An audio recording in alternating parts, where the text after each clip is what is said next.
My name is Suzanne Wagner, and I am a professional psychic. I have been psychic since I was a child. When I was about 4 years old, I remember seeing ghosts and guides, and my sister used to run screaming from our room saying, "Make her make them go away, make the ghosts go away."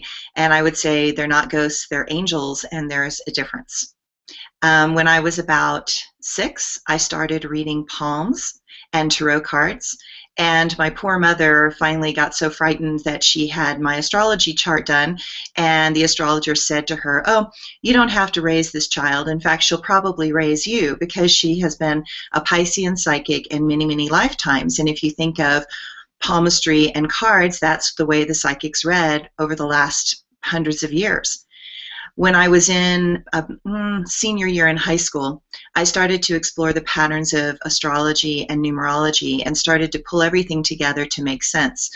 So when you come to me for a reading, I start with astrology because I believe astrology kind of tells you patterns that you have tendencies to pay attention to and things that are here to teach you and the lessons that are around you in order for you to grow and evolve as a human. Then I go to the numerology. The numerology tells you about what you were doing in your last lifetime, what your gifts are, what your karma is and what you're working on, and ultimately where you want to end up in this lifetime or your destiny. I will also tell you what your year number is, which starts at your birthday and it goes until your birthday the following year.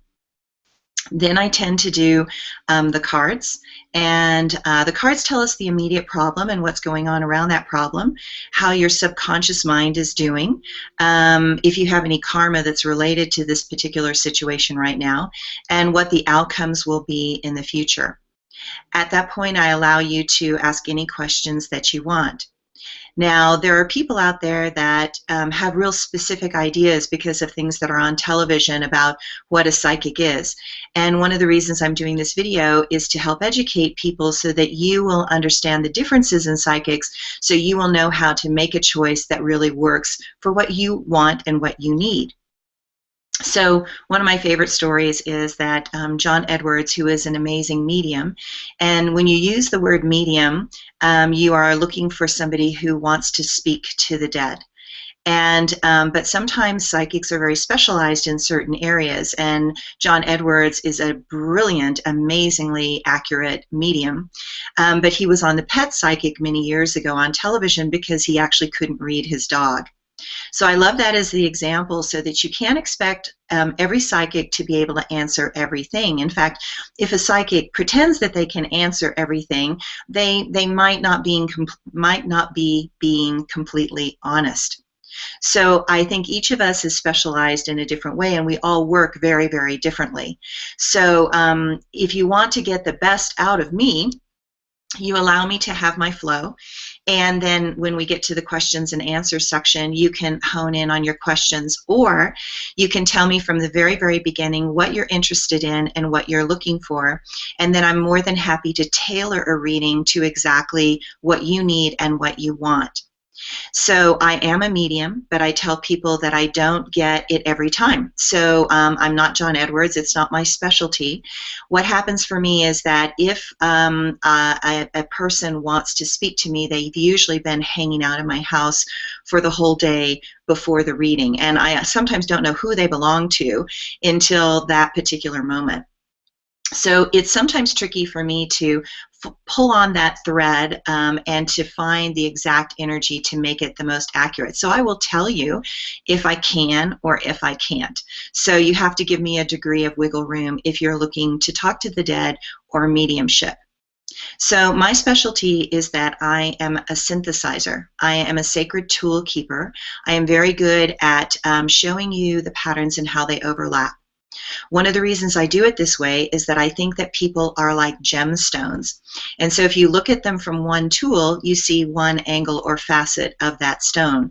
But as you turn the stone around and you look at it from many other angles, you'll start to see other things and aspects that are of interest to you. So when the astrology is saying one thing, the numerology is also saying the same thing. The cards start repeating a similar theme. It puts an exclamation point at the end of the sentences. So it means that everything is focused in one particular area, and that gives a high degree of accuracy. So think of it like my system of checks and balances. I want to check all the angles and make sure that they all are aligned or are gelling so that I can be as accurate as I can for you. Now, one of the things I will also want to say is absolutely no psychic is 100% accurate, including John Edwards, who's been tested, and he's over 90% accurate. So just remember that when you go to a psychic, that we are trying to translate very, very subtle energy frequencies. And all of us will pull that energy through our own experience, and we will translate it based as close as we can to our understanding of things. So what's important when you go to a psychic is you listen to what we have to say with an open mind, because if you're open, it's going to be easier for us to read you. If you are shut down and kind of saying, well, prove it to me, it's actually much harder for us to read you. So just be open in your energy field and then take what resonates with you. And if something doesn't resonate with you, just kind of put it to the side for a second, and maybe it's not your piece. Maybe there's something else that is going to be a better fit for you, because every psychic will attract the type of people that they can vibrate with. And knowing how to vibrate with somebody is also going to give you that degree of accuracy. So I always say that this is sort of a team game. Your job as a participant is to stay open and to be aware and to listen.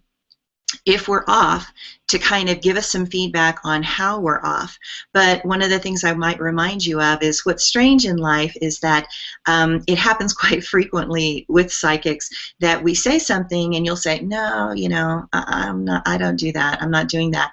And that's okay. And I want you to just, though, take it in and breathe and say, maybe how am I doing that?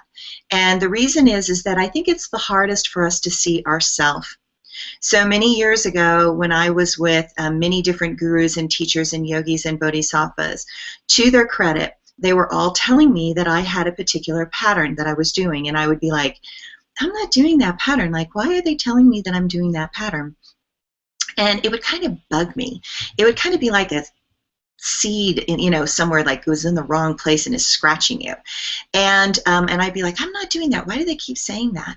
And then finally one day a woman guru said it to me so beautifully, so gently from a feminine perspective that I was like, oh my gosh, that's what they've been talking about. I've been doing that the whole time. So I want you to understand that people are a lot more transparent than we believe that they are. As a psychic, we're trained to pay attention to subtle energy.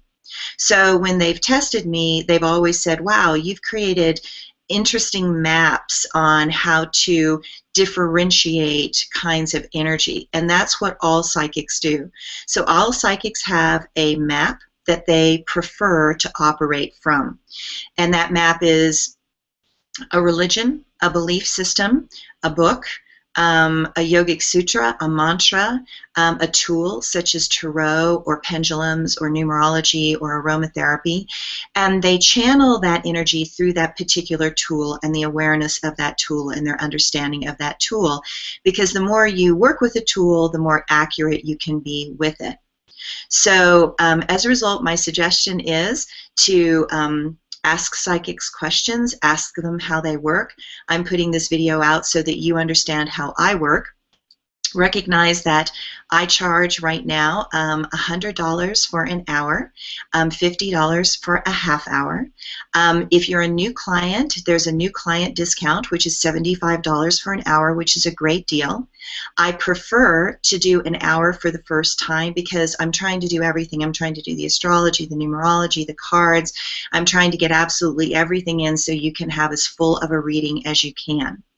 I do not answer internet questions because people ask what they think is a simple question, but to a psychic, there's so much more involved there, and it can take a lot more time to type than it can to talk.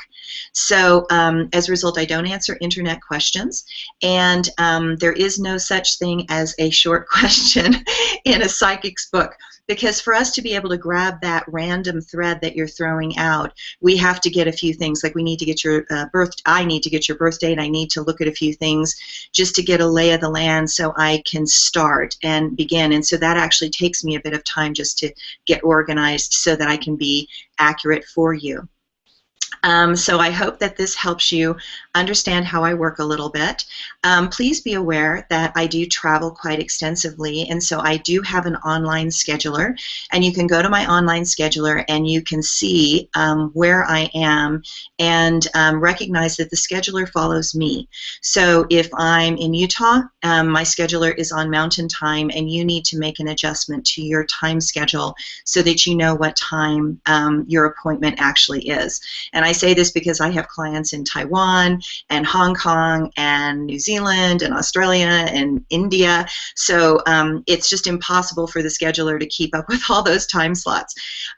Also know that I do not work past 7 in the evening in whatever time zone I'm in. So I'm sort of a morning person. I'm an early bird. And so I do better in the morning, and at the end of the day, sometimes I'm pretty tired. So I don't work past 7 p.m., so I know that there are those night owls out there that want the psychic at 11 o'clock at night when you can't sleep and are stressing out. And unfortunately, that's not me, because my brain doesn't work at that hour of the day. So I hope this gives you some ideas about who I am, how I work, and how I flow. And I look forward to talking to you, and have a wonderful day. Bye.